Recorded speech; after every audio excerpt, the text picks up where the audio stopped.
Exercise 5.2 का fourth question देखो बेटा क्या कहा गया है। Which term of an A P 3, 8, 13, 18 dash dash dash is 70 कि ये जो ए पी सीरीज़ आपको ये रखी है, इस ए पी सीरीज़ में 78 कौन से नंबर पर आएगा।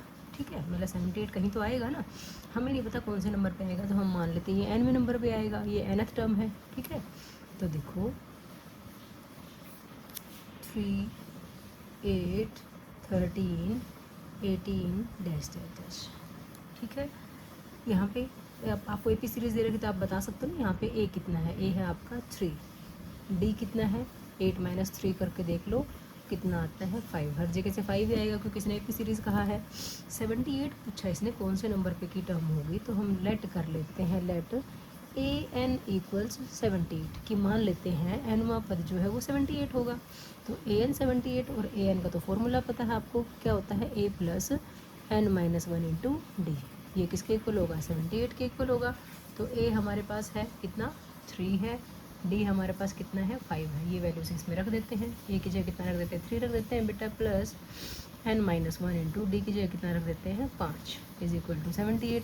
ऐसा क्वेश्चन हम पीछे भी करके आए थे, बताया था आपको कि किसी को नहीं खोलना ब्रैकेट वगैरह को, नंबर्स को धीरे धीरे करके उधर ले जाते हैं, एन की वैल्यू निकाल देते हैं। पहले 3 वहाँ जाएगा, 3 वहाँ जाके क्या हो जाएगा माइनस हो जाएगा। ठीक है, तो 78 माइनस 3 जो कि कितना बन जाता है 75 बन जाता है। एन माइनस 1 कितना बन जाएगा 75, और 5 जो मल्टीप्लिकेशन था वो कहाँ आ जाएगा डिवाइड में आ जाएगा। काट दो इसको, 5 × 5, 5 5 × 25, 15 × 75 होता है ना। एन माइनस 1 की वैल्यू कितनी आ गई 15 आ गई, तो एन यहाँ से कितना आ जाएगा 15, और फिर माइनस का 1 यहाँ जाके क्या हो गया +1 आ गया 16।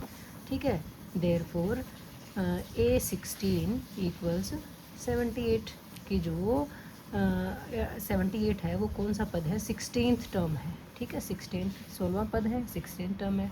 बात समझ में आ गई बेटा, ये एन आपका पूरा पूरा आना चाहिए। ठीक है, क्योंकि अगर सीरीज़ में कोई पद होगा दूसरे नंबर पे, 5वें नंबर पे, 7वें नंबर पे, 10वें नंबर पे, ऐसे कुछ होगा ना, ऐसे तो नहीं कहोगे ना 2.5वें नंबर पे होगा या -5th नंबर पे होगा। तो अगर कभी ऐसा क्वेश्चन आए कि क्या 78 इस ए पी सीरीज़ की कोई टर्म है, तब भी आपको ऐसे ही एन निकालना है। अगर एन आपका एक नेचुरल नंबर आ जाता है, पॉजिटिव इंटीजर आ जाता है, तो आप ये कह दोगे कि हाँ भाई ये 78 इस सीरीज़ की एक टर्म है, अदरवाइज़ नहीं होगी। ठीक है, इसी टाइप के बहुत सारे क्वेश्चंस होंगे, करना सबको ऐसे ही है। यहाँ पे पूछा था कौन सी टर्म है, कभी पूछ लेगा क्या ये इसकी टर्म है। ठीक है, तो दोनों में सेम ही तरीका रहेगा। पूछता है क्या ये इसकी टर्म है, तब भी मान लेते हैं कि एनवें नंबर पे होगी, तो एन अगर पूरा पूरा आ जाता है तो इसकी टर्म है वो, अदरवाइज़ नहीं है। यहाँ पे पूछा था कि ये कौन से नंबर पे आता है, तो हमने तब भी इसको एनवें नंबर पे ही मान के चले। हम एन निकाला, एन हमारा 16 आ गया, तो हम कहेंगे 78 is the 16th term of this A P. ठीक है बच्चों।